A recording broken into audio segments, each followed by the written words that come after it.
Hi, and welcome back to the Spare Room Convos Podcast. If this is your first time here, we talk about pop culture and entertainment news to keep you all up to date. I am Brendan Ford, and as always, I am joined by the awesome and forever beautiful Brooke Cosma. Hey guys. Brooke, how are you doing? I'm doing pretty good. Woke up in a good mood, and we've taken a little 2-week hiatus on podcasting, so I'm feeling happy, ready to rock and roll, ready to be back. How about you? Same. I'm good. We went to Tennessee for a family vacation, and then I got sick. Yes. Very important. So, it was 2 long weeks of not doing a podcast. Yeah. And just like you, I am excited. We have a good slate of topics here. We're going to touch on the recent Lizzo news and then give our review and reactions for a couple of shows/movies. We have Barbie, The White Lotus, and Succession on this slate. So let's just hop right into it, huh? We are ready to rock and roll, yep. So, as I already mentioned, let's start with the Lizzo news. I know you have a lot of extensive notes here, Brooke. Why don't you give us a quick recap and breakdown what's going on? Yeah, so essentially, if no one has heard yet, Lizzo has a bunch of allegations in a lawsuit going against her from former dancers. Basically just saying that they had a bad work environment and were forced to do things and so on. So I'm kind of just going to say all of the allegations that she's up against right now from these former dancers. So it's hostile work environment, religious harassment, racial harassment, disability harassment, intentional interference with prospective economy, which I had no idea what that meant, but it's basically being unlawful in your business just because you have that power over someone, essentially, which is wrong.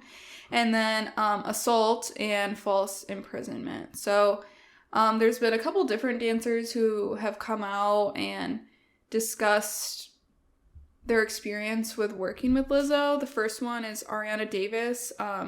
She said she was pressured to do things such as like touching a new performer, and she was asked in a private meeting for them to discuss her weight and pressured into doing long rehearsals where they were constantly told they weren't quote unquote good enough and had to like re-audition essentially for everything that they were doing. And she is also one of the dancers who said that she had to go on to the bathroom on herself because she was so scared of what was going on, which is horrible working conditions. And then another dancer, Noelle Rodriguez, said during a practice that Lizzo had like balled her fist up and was like cracking her knuckles at her, acting like she was gonna hit her. And a dancer had to hold her back, otherwise she believes that like she would have come at her. So a lot of very strong and powerful, I guess, allegations against Lizzo, which, you know, Lizzo stands for things of like inclusivity and positivity, which is crazy to think that these things are happening from this celebrity, you know, but I guess you don't really ever know what the conditions are, what someone's really like. You know, celebrities put on a performance essentially like all the time, but I don't know. It would be weird. I mean, I guess it's true that people do like project what they don't like about themselves onto other people. Right. But I know there's a long list of like allegations, but the body shaming one is really what stood out to me, because like how as you as a person, you know, going for anti-body shaming, right, but then you go out and body shame people who you employ. I feel like it's kind of weird, but I'm sorry, I didn't mean to cut you off, but I just felt like that was like the obvious, like, I don't know, like knee-jerk reaction to this entire news outbreak was like that one thought I had is like, how can you body shame people who you employ when like you're against body shaming? Right. It all just seems like really weird and contradicting to like what she stands for and then all these things. And, you know, it's hard to say, like Lizzo also came out with a statement against this saying like she just feels really strongly about her work, and with that comes hard work and dedication, I guess, essentially. But, like, still, I don't know why these dancers would come out and say something that's not true. Like, how would they make up all these things, you know? That's what I always think when these things come about is, like, why would they construe, if I said that right, these, like, stories and things that happen to them if they're not true? But there was also a interview with that dancer, Ariana Davis, and then another dancer, Crystal Williams, on TMZ, that kind of changes how things kind of look a little bit. I don't know. The interview was just not great, I think, because the girls talked about how, like, if you didn't do certain things, they felt like their job was at jeopardy, and they weren't booked for certain jobs if they weren't, quote unquote, down for anything or, like, went out to outings. And I feel like this hurt their case because they were saying more of their feelings and not, like, for certain things. I picked up on that too. Yeah, and I mean, I feel bad because obviously I feel like something happened, but this kind of now is, like, questioning their case, is, like, what really happened, you know? Like, the written allegations made it seem like they were more forced to do things, which obviously is not okay. But the interview kind of made it feel like it was their assumptions or feelings and might be glazing over more serious issues that could be happening. But I don't know. I just felt like the interview kind of made the written allegations look a little different from that, which I feel bad because, yeah, if something serious is happening to them, like being harassed in their work environment, obviously that's not okay. But it kind of now alters, I think, like, how serious are these things actually? Yeah, because there's a lot of, like, I felt as though my job wasn't safe if I didn't go to this party. Right. So it's like, where's, in my opinion, like, where's the direct, you know, hard evidence from Lizzo stating that, hey, if you don't go to this party, you are fired. Right. I felt as if, like, I would be fired if I didn't do this. It's like, what... Right. Like, hardcore evidence led you to believe that? Because Lizzo, like, if there's something, like, in some sort of writing, you know, like a text message or, like, an email saying, hey, if you don't do this thing, you are fired. Right. I guess you could have a case, right? But then, like, going back to the point you made about the dancers felt like, or they had to, like, re-audition for their spot because, like, they weren't good enough. Yeah. I mean, is that really, like, right, a crime? Right. And especially... Isn't that this part of, like, show business? That, like, if Lizzo was, like, watching, you know, the dancers on, like, a playback thing, right? Watching... Because I assume they're, like, recording, like, a video, right? It's going for a long period of time because you have, like, rehearsals and then you watch playbacks and whatnot. And if she felt as though, like, those dancers were up to standard, like, yeah, I think wouldn't she have the right to fire them? Right. Like, some of the things they're talking about, more or less, like we were talking about, like, seem like feeling kind of things. Like, oh, I'm feeling like I'm going to be left out of this, or I feel bad about myself because I'm not in this job or whatever, which, again, like you said, is part of being a dancer, especially for a celebrity. Like, you have to, like, be put through these harder conditions and try hard. Otherwise, you're not always going to be put in that. But that's where the line is wavy. Because, yeah, like, something like that, it's like, okay, like, that's understandable. But then, like, being forced to, like, do sexual things that they're talking about. Yeah, that part's or, weird. Like, that's where it draws the line. Like, harassing them about their body and, like, other things about making fun of, like, their religion, she said. Like, I don't know all the extent. There's, like, this 60-page whole lawsuit thing. Whatever. Like, that's where it's like, okay. But then when they go on these interviews, these are the only things they're talking about, you know? So, I don't know. If it's, like, they're just glazing over the whole situation and only focusing on this stuff, then I don't know how serious their case is going to be taken, which kind of stinks. Like, if there really is something more serious going on. Yeah. But I don't know. That's why the interview with TMZ kind of shaded it out. And so if the things really are in that way, then I do feel bad for them because that interview kind of tanked them a little bit.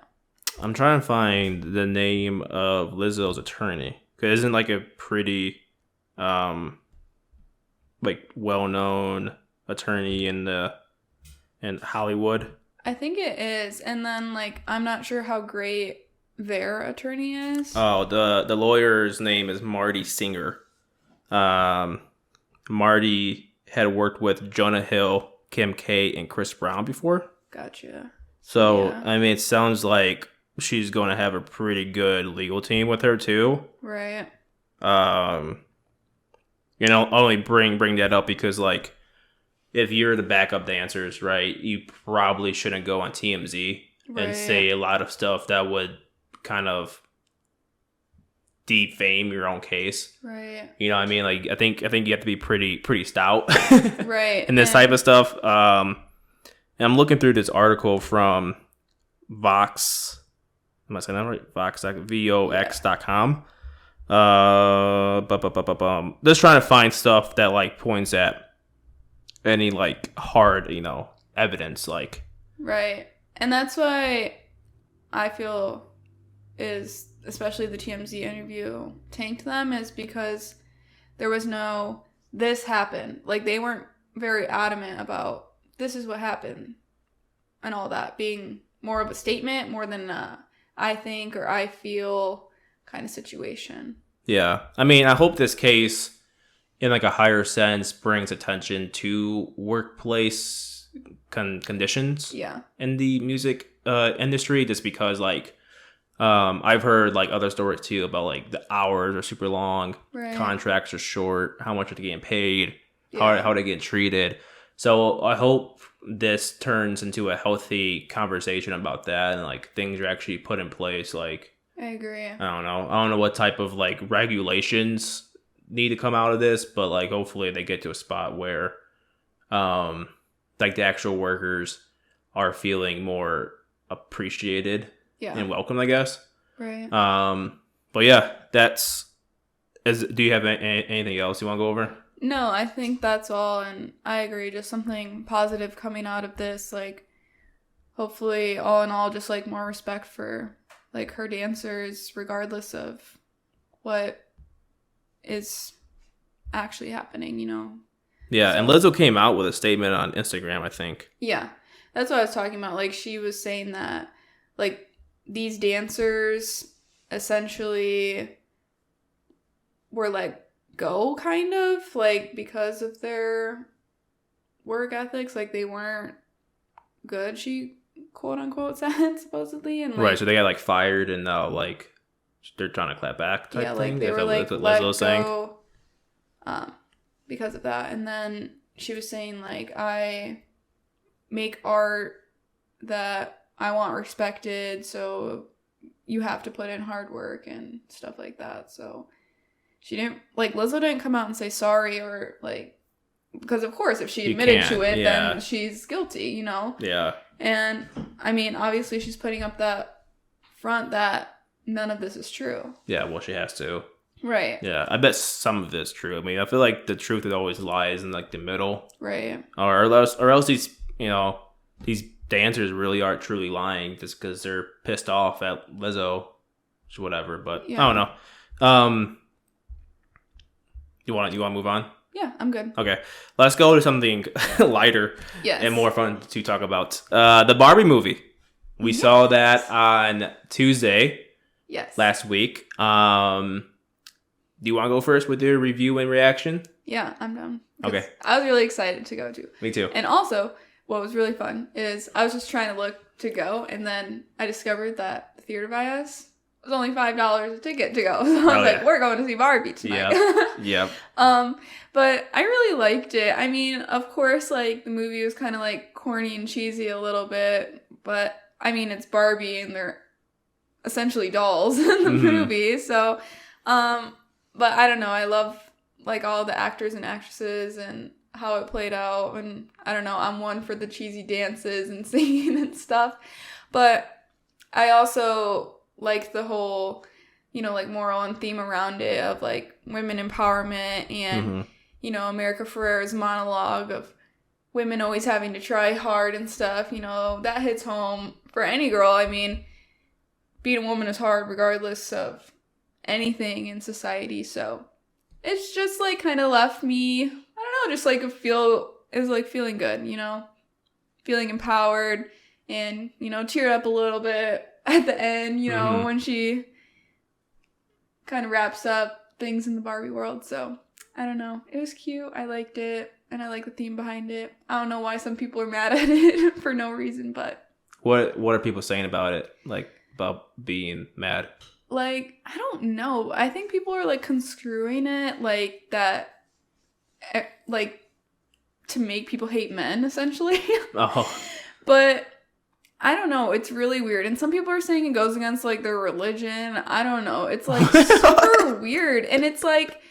I don't know. I'm gonna spoil here. The movie is not, like, really bashing men. It's just empowering women. Like, at the end, they go back. They're like, okay, we're going back to how our world was. And in the Barbie world, everything was run by women.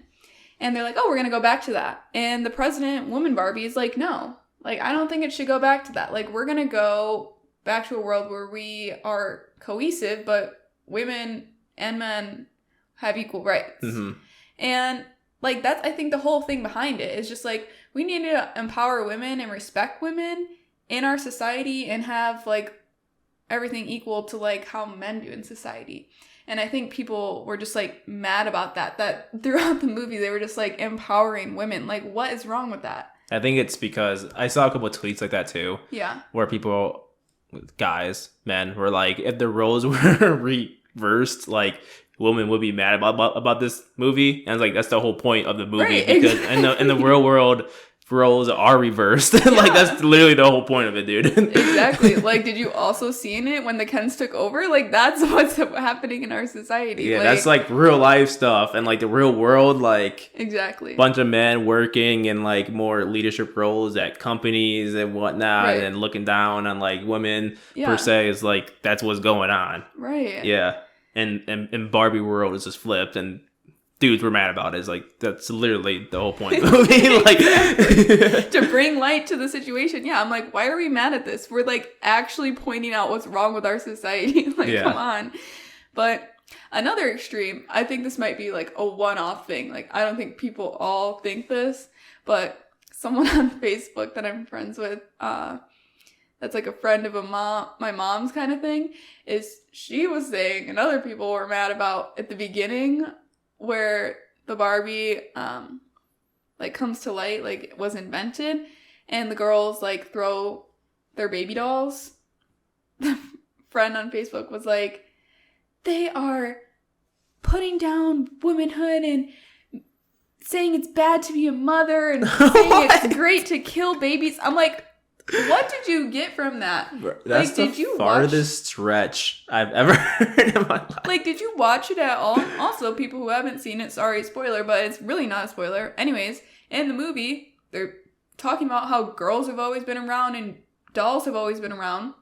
But then when Barbie comes, the girls are excited and want the Barbie, so they throw the baby dolls. They're like, I'm done with the baby dolls. I want the Barbie. There's nothing about motherhood and killing babies. Like, what? And that's just the farthest stretch. People are just, especially on Facebook. Exactly. That's the land of like weirdness. I don't even go on Facebook that much anymore because just people are so damn weird. Right. And so I was just like, okay, like that is the biggest stretch I've ever seen in my life. Biggest stretch. Like, that is not, like, did you actually watch the movie? No, that's not what it is. And if you're focused on that, like, 10-second clip of, like, baby dolls getting thrown around, it's like... Exactly. Okay, I don't even remember that, to be honest with you. What I was talking to Brent at the end of the movie, he's like, what part are you talking about? Like, literally, like, 5 seconds in the beginning. But that's anyways, so stupid. And yeah, so how about can you give us your like score and that's 1 to 10? Ooh, kind of tough. I don't know. I mean, probably like a 9. I mean, I liked it a lot and I liked the message behind it. It, like I said, it just kind of was cheesy, like whatever, but I mean, it's supposed to be that way. So I'll give it a 9. That's good. But what is your reaction? I like the movie. Again, like the message of it all, empowering women. I think everyone played their roles well. Yeah. Like, like Margot, Robbie played her role well. Ryan Gosling played his role well. Even like Will Ferrell. Like, I don't know why. I just love Will Ferrell. Some people can't stand him, but I just love him. I do too. I saw his face and I just started laughing because like you just know it. Like he's just a funny dude, Right. Michael Cera was in it, which I forgot he was gonna be in there. Yeah. That was nice. I was like, oh, okay, Michael, cool, playing Alan. Alan. Yeah, Alan. Yeah. That was funny too. I liked them. I have like the cast sheet pulled up here. Kate McKinnon being like the weird Barbie. She slayed weird Barbie. That was a perfect role for her. I love her. Saturday Night Live with her is awesome. Yeah. She's so damn funny. So I appreciated the overall theme of the movie, the cast. I think that was all well done. Yeah. I think the movie's on pace to gross over 1 billion like worldwide over this weekend. That's crazy. Which is crazy. It's been like a smashing hit. For sure. With that being said, on my end, it's not all rainbows and sunshines about the actual movie. So like, yeah, I don't know if it's because we saw it at like 8, 9 o'clock at night and I was tired, but like during the movie, I felt bored. Yeah. At some points, I just felt like it was kind of dragging on a little bit. But with that being said, it is a movie about Barbie. I mean, how like extensive of a plot can it be? Right. Like, you can't really compare it to like a drama film, right, or like an action movie or whatever, where like the plot's really intense and detailed and whatnot. Like, it's a movie about Barbie, right, and empowering women. Like, how deep can the movie really get at times? Yeah, but the cast made it fun and engaging. It was pretty funny. With that being said, usually if this is your first time here, part of my scoring factor is like, would I watch the movie again? Yeah. If I would watch it again, I give it a higher score. I don't like rewatching stuff. Yeah. In this case, I would not rewatch it again. Mm-hmm. But the cast was good. Overall theme of the movie was great. I think I would give it a solid 7.5. This off all the factors I just said. I read your mind. I thought you were going to say 7. Yeah. It was good. In my opinion, it was good. Not great. Yeah. Would I watch it again? No. But was the cast great? Yes. So that's how I came up with a 7.5. Yeah. I get that. Like, I get your point. Like, there wasn't a whole lot of, like, substance, but overall, like, the message was good and getting across about, like, women empowerment and stuff. So, yeah. I would agree. I see where you're coming from. Yeah. No, if they make like a second movie in this more of like a plot with some substance and it's deep, cool. But Margot Robbie and I think Ryan Gosling both said like their contracts didn't include a second Barbie movie. Okay. So I don't know. But like that's why it's like maybe a sequel would be that like deeper, more driven plot movie, I guess, because like you're going to basically make this same surface level movie again. I know, that's what I was going to say, like, what would the sequel entail, but I don't know. And don't get me wrong, I mean, there's obviously a plot to the movie. You can't have a movie without plot. Right. Like, obviously, it was to help, America's Ferrera's character go through, like, the trials of life and stuff like that. And so obviously there was a plot. I'm just saying it wasn't much substance, too. Like, it just wasn't. And sometimes I was just bored, almost falling asleep. But that's probably because I was just tired as hell watching it at 8, 9, 10 o'clock at night. I was just pretty tired. I get you. Cool. Anything else you want to talk about Barbie? I'm good on Barbie. Okay. All right, Brooke. Let's talk about the personal project that we've been working on. Yes. We talked about Emmy-nominated shows a few weeks back, last time that we had recorded, and there were a few shows on that list for the various categories that we haven't seen yet. So we're like, okay, let's go ahead, watch some of the shows that we haven't seen yet, because they should be really, really good. So let's start with White Lotus. Yes. We binge watched the hell out of White Lotus. We did. We watched both seasons. over the course of a week or two. Yeah, I think so. We went crazy. Yeah. It was good though. My question for you though, Brooke, is should we rate and review the show as a whole or each season separately? Because I liked season 1 more than season 2. Yeah, I was gonna say I think we should do it by season because I like season 1 way better than season 2. I think. Yes, it was like the cast was better. Yeah, the writing's a little bit better. I think season 3 is in the works too. I think so too. It should. But anyways, okay, so start with season 1. Yes. Season 1 was set at the Four Seasons Resort, or is it called White Lotus Resort? But they actually filmed it at the Four Seasons Hotel in Hawaii. Yes. Well, according to this article. Okay. But yeah, the hotel chain is White Lotus. So the White Lotus, that's a fictional place, right? I know it's probably a dumb question, but... Yeah, because that's what, like, the hotel chain is called. Because that's why... Well, I didn't know it was a real, like, actual resort. I don't think it is. Yeah, I was assuming it was fake. Because then the White Lotus in the second season is in Italy. Yes, you're right. It is fictional. Why is this going on? Okay. I have some cheat sheets up here because both seasons kind of blend together in my like brain. I know now. Yeah, I think about it. I'm trying to remember everything that happened in each one.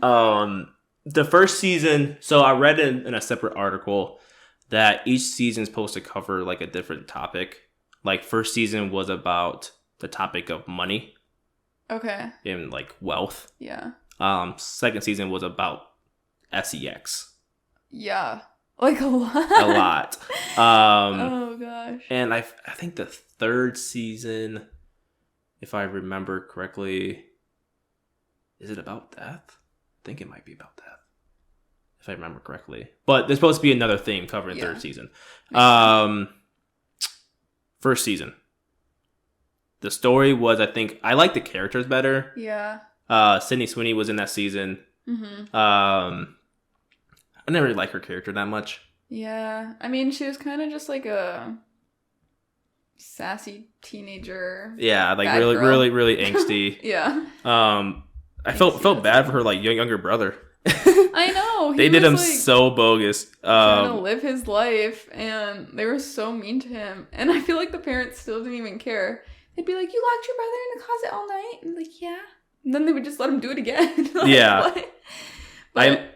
He was like your stereotypical like iPad kid. Right, seriously. And there was like this scene where like he was forced, well he wasn't really forced, but like kind of forced to go sleep outside on like the beach, and he woke up and like his phone and iPad are on the ground and the wave was coming in, like the high tide. I know. I felt so bad for him. I was like, damn dude, that sucks.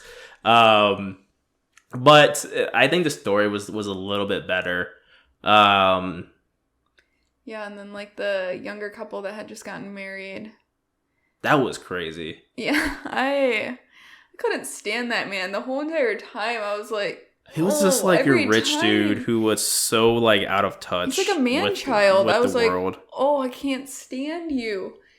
And it was so funny. Like, every time he got mad, I was just like... Get him off the screen. Like, I can't stand his character at all. Yeah, he was definitely playing like the bad guy of the show. Like they like wrote his character to be like, I hope this guy is like so like annoying to every like viewer, because he really was. He was probably like the worst dude in that show. Like his character sucked. I despise him so much. Seriously. Remember when he invited his mom to the honeymoon? That was like the worst. That was the most cringe I felt. I was like, dude, no, what are you doing? Right. And like I felt bad for the wife in general, because you can tell even in the end, I won't give out like huge spoilers, but then like you could still tell that she didn't want to be with him. And I'm like, oh, come on, girl. But yeah, I especially felt bad for her when the mom showed up, because like she just like intruded on everything they were doing. I'm like, bruh, that's like the one thing you're not supposed to do. Like, come on, why'd you invite your mom to come to this stinking honeymoon? Yeah, literally wild. Then you had like the hotel manager, Armand. He was wild. Played by Murray Bartlett. I have the cast list here. He was wild. He wasn't wild. Unhinged. Like after a while, like, boy was off the rocker the whole damn season. Yeah, Shane was like the unbearable rich guy. Yeah. Played by Jake Lacey. I was looking through. Yeah, Alexandra. How do you even say her last name? Daddario. I have no idea who that is. That played the newly wife. Oh, I know her. I just don't know her. If that makes sense. But then also like she's in Percy Jackson, I think. Yeah, the she first is. one. That's how I knew her. Yeah. But I was like, you should know her. I know. I love Percy Jackson. Jennifer Coolidge was in it playing Tanya. She was super annoying. Her character was. I did feel bad for her in this first one though, because she was just like emotionally unwell. Like she was just like depressed. But yeah, she's also just like a little goofy. I don't know. She was especially really with the masseuse. Like she was getting a little weird. Yeah. All right, enough babbling on about the cast and the plot and all that stuff. If you haven't watched the show, go watch it. Hopefully we didn't spoil enough or spoil that much of the show. We didn't really get into like, there's always like a murder mystery. That's like also like another common theme. Yeah. So we're not gonna give that away, even though it is pretty surprising. Yeah. Yeah, the ending is always surprising. I would say for both of them, I was kind of shocked. Mm-hmm. Okay, so my score for season 1 of White Lotus, I give it a 8.3 out of 10. Okay. I was going to say 8 too. I was shocked by the ending, but it also was a little anticlimactic, if I would say. Like, yeah, the ending happened and then I was like, oh, now it's over. Like, you know what I mean? Yeah. But yeah, I really liked that one. What would you rate season 2? Well, give your rating for season 1. I did. I said 8. Oh, I thought you said 8 too. Oh, okay, I got you. Oh, yeah. So, sorry. I would also give season 1 an 8. I got you. Let's talk about season 2 before we give our score. Okay. Season 2 was headlined by Aubrey Plaza. Love her. Yeah, she was in it. She did well. Jennifer Coolidge returned in it again. Theo James. I don't know if I know Theo James that well, actually. I'm looking at the cast list. He's the other husband. I know that. I just never seen him in another show before. I know. I'm trying to think of what else he was in, but I can't remember off the top of my head. Dominic de Grasso. Am I saying that right? I recognize him. Don't know what else he's been in, though. I know. I'm drawing a blank on what these other characters have been in. But I liked all their characters, too. I think the casting of the show was really good. I just think the plot for the second season wasn't as great as the first season. Yeah, I definitely agree with that. The first season, like, they all kind of, like, intertwine a little bit. Yeah. And then, like, in season 2, there was really just, like, this plot line, all separate. Yeah. Yeah, they didn't intertwine as much. Mm-mm. Like, only a little bit. Yeah. Like, I think it was a little bit slower, too. Well, first season was slow, too. But I don't know. Okay, second season seemed way slower. I don't know. Season 2 was set in the White Lotus, like, Sicily resort. So I'm not sure why I kind of change locations, I guess. I know. I didn't understand that at first either. I was actually expecting it to be at the same hotel again. And then when it started, we're like, wait, what are we watching? Yeah. So that was a little confusing at first, but I guess that was just, like, our bad not knowing that it did that or whatever. But also, why is Jennifer Coolidge's like character just like going to the different resort locations? Like, well, it's because she's this like rich lady. Like, she just be traveling. Yeah, I know, but like that, I don't know. I guess you want to just go experience that city. It makes sense, but I don't know. Okay, whatever. Season 2, my rating of the White Lotus, probably give like a 7. I probably would too. Maybe even as low as a 6.5. I'll go for a 7 because, like, it wasn't like that much worse than the first one. I feel like I wasn't as engaged. But I mean, I feel like that's always with everything. Like, normally the first of everything is like better than the rest. Yeah. So I would give it a 7. The ending of second season was wild. Even more wild than the first season. I would give it that. The ending was better than the first season. I think that's why I would keep it at a 7, because I'm like, well, that ending was crazy. Like, I feel like the last 2 episodes of season 2 were better than the last 2 episodes of season 1. Also, like, I will admit, I like fell asleep in the last episode, and I woke up to the ending, and that was the craziest ending to wake up to. Yeah. I just will say that. I'd be falling asleep, so you do fall asleep. I think that's why I was even more shook. I was like, what did I miss? So it was good. Overall, though, I don't know. I will give it an overall rating of like an 8, between an 8 and 9, because I did really like the show a lot, and I'm excited for season 3 now. Yeah, I feel that. My headset's being weird. I mean, just going off my like average, I probably gave it like a 7.5 in total, because I gave the first season like an 8-ish, and then 7. Math. Yeah. All right. Okay, and then another show that we watched off of the drama list was Succession. Oh, I love that show. And I will say that I did not watch the show as much as Brendyn did. Brendyn was like all in. I will give it to him. He was sick, so he was like also watching it like nonstop. So I will give you that. But so I let him watch it also like when I wasn't around. But why don't you start? Because you know more about it than I do. I watched like the first 3 seasons over like 3 days. Yeah. Like, that's how much. And like each episode was like an hour-ish. More than like an hour long. I'm like average. Yeah. So I feel kind of bad about doing that. Because I watched like at least 24 straight hours of TV. And I was sick. At least. Like. Well, what are you supposed to do? You're down bad and you're on the couch. Like, why not? Yeah. It was bad. It was bad. The show was great though. Yeah. I mean, if we're talking about would I watch it again meter, I would for sure watch it again. Wow. I loved it. The plot was great. The characters were awesome. Like the cast was great. Yeah, I can't say enough like positive things about that show. I see why it's up for like an Emmy, and hopefully it wins a few Emmys. Yeah. I don't know what every category they're listed for, but hopefully like some of the actors are up for some like their own like awards, I guess. Yeah. No, it was awesome. Not going too deep into it. Shiv Roy, she sucks. Literally, that's the only thing I have to say. She's a menace. She's like the daughter in this, you know, like the main characters of the show follows a very rich family who built this media company that's very, very large. And she's a menace. Literally. She's a menace. I felt so bad for Kendall Roy. I know. He was the second oldest son, the one that was like, well, he had like issues too, which I like get. I mean, there's a little bit of spoiler here, but I understand that like he would have been just trash as the CEO of the company. Yeah. So like I can see why they ended up like selling the company instead of giving it to him. But I just felt so bad for him because that final shot of the show, I know, of him just like looking over like the Hudson River, is like so deep. It's like goosebumps. Like he just looks so defeated and sad and like. I don't know. It was like, damn, that's how the show ends. Like, right. Well, like the whole show, he's fighting for it, and I did feel bad for him for that.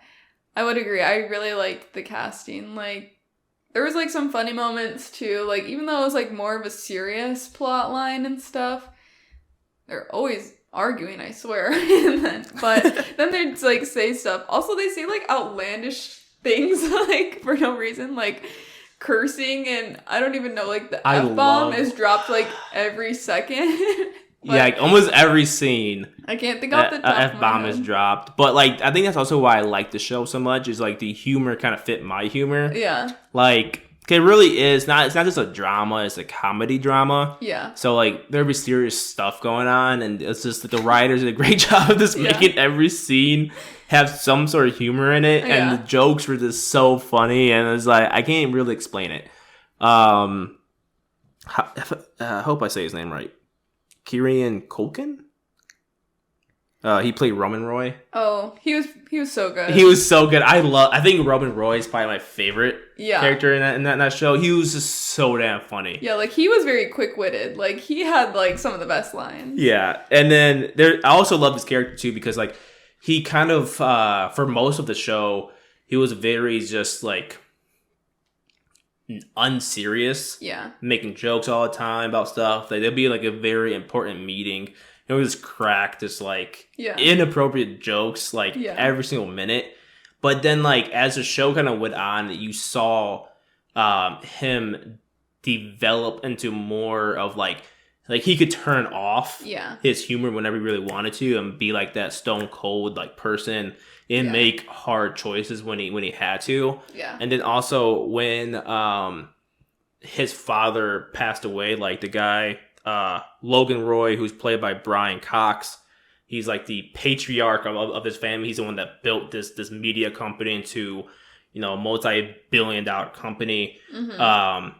When he passed away in, like, the show, like, you saw him go through, like, grief, and and during the whole show, like, he didn't really get emotional like that. So, like, being able to see his character develop into, like, I don't know, more of, like, a normal person, I guess. Like, you know what I mean?